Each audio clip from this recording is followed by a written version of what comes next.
Coming up, Treasury Minister Tulip Siddiq has this week confirmed that Britain has already paid the European Union £23.8 billion as part of the Brexit financial settlement agreement, with a further £6.4 billion still to be paid to the bloc to settle the UK's pre-existing pre-Brexit financial obligations.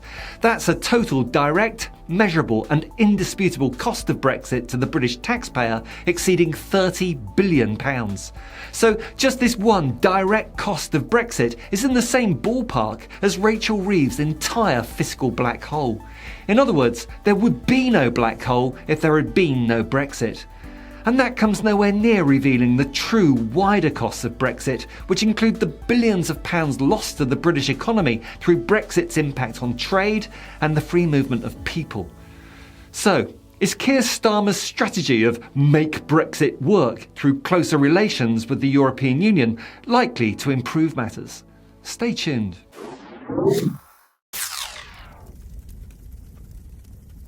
There's no doubt that the mood music surrounding the relationship between the European Union and the United Kingdom has improved recently. Rishi Sunak has to be given a little credit for the Windsor framework, rescuing a potentially disastrous situation in Northern Ireland, which was, of course, a direct consequence of Boris Johnson's ill-thought-out, oven-ready Brexit deal. And Kier Starmer has turned up the warmth towards the EU in his statements about the EU and indeed in his visits to European Union leaders. But as I always try to point out, not that you'd know it from some of the comments left on the channel, ever closer ties with Europe is a two-way street.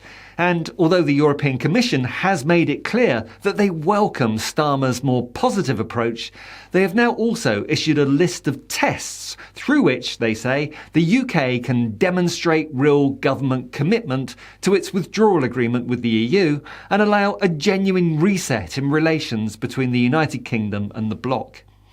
This list was reported by the Financial Times as including the following items. 1. Britain must fully implement existing post-Brexit agreements on Northern Ireland, and 2. Britain must fully implement existing post-Brexit agreements on the rights of EU citizens living in the UK. These first two measures are seen by EU diplomats as the real test of good faith in the new relationship with the new UK government and were seen as the priorities for that relationship.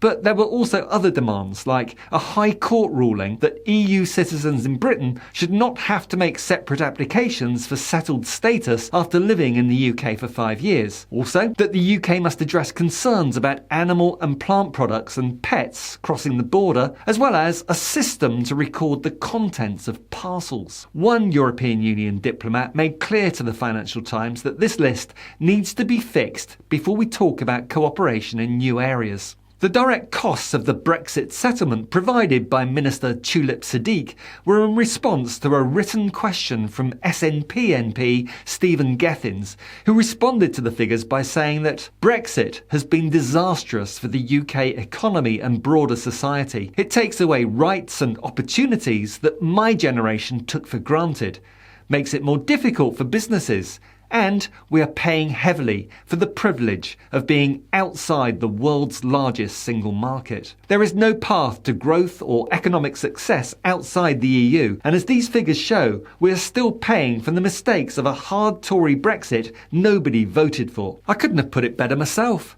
Literally nobody voted for this precise Brexit that we now find ourselves stuck with. Even Leave voters who watch and comment on this channel insist that this isn't the Brexit that they voted for. The Independent newspaper this week spoke to the Best for Britain chief executive Naomi Smith, who told them that exiting the European Union not only costs the UK vast amounts of money, but economic growth, opportunities for young people, influence on the world stage, and much more. And of course she's right. The direct bill of over £30 billion is only a fraction of the true costs of the UK's exit from the EU. We'll probably never know for sure the full financial impact of Brexit as it's rippled out and affected trade, staff shortages in the NHS and other sectors, its impact on the cost of living, the extra burden of Brexit red tape on UK businesses such as mine, and the impact on Britain's reputation on the global stage as a reliable economic and cultural partner. Foreign investors and tourists increasingly perceive Britain as Brexit Island, an inward-looking, xenophobic society struggling with its self-imposed isolation from the world stage. The Prime Minister needs to drop the Make Brexit Work mantra that he himself must realise is complete bullshit and instead focus on fully implementing the Brexit agreement, addressing those issues raised by the EU that I detailed earlier. Starmer must know that moving back towards Europe and undoing Brexit as far as he can will go a long way towards giving his government the boost in economic growth and living standards that they're desperate for. So, are there grounds for optimism when it comes to the centrist dad in 10 Downing Street? Well, Starmer visited Brussels earlier this month and talked with EU leaders for the first time since becoming Prime Minister, with further talks scheduled later this year and early next. He's now insisting that a youth mobility scheme to let young people work and travel across the EU and access to British fishing waters, they are both now back on the table. So he does seem to be softening a little. He reckons he wants to put the Brexit years behind us, but it still feels to me like too little, too half-hearted and too low priority. This could be because of his self-imposed Brexit red lines on not rejoining the EU, the single market or the customs union. And sure, joining is not up to Starmer and it's not up to the UK. It takes two to tango. But in the words of my sadly departed dear friend Lindsay de Poole, right now Starmer's not even asking for the pleasure of this dance. May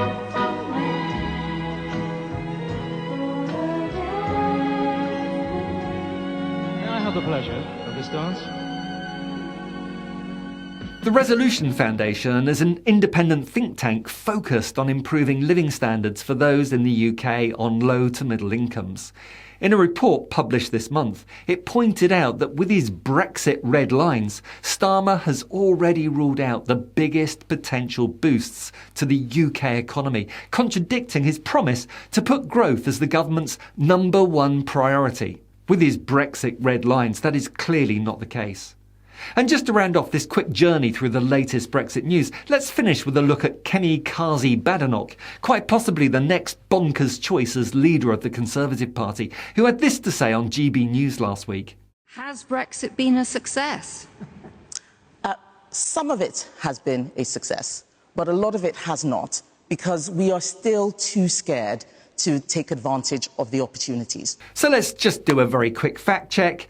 Some of Brexit has been a success, she says. Really? I'm still waiting to hear one positive arising from Brexit. And the reason why even Badenoch admits a lot of Brexit has not been a success? According to her, because we've been too scared to take advantage of the opportunities. So let me get this right. It's not that there are no opportunities, it's just that there are opportunities, but both the last Brexit-focused Tory government and the new desperate for growth at any cost Labour government, they've both been too scared to seize these wonderful opportunities. Sounds like a load of bullshit to me.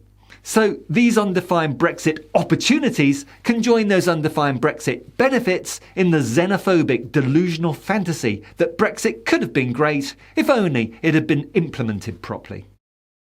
Meanwhile, in the real world, the UK government is in the process of handing over the remaining cash from that £30 billion divorce bill, while the rest of us scratch our heads and just wonder how anyone in 2024, with everything we now know, can still think that Brexit was a good idea. Welcome to the Brexit, sir. I'm sorry. Oh my God.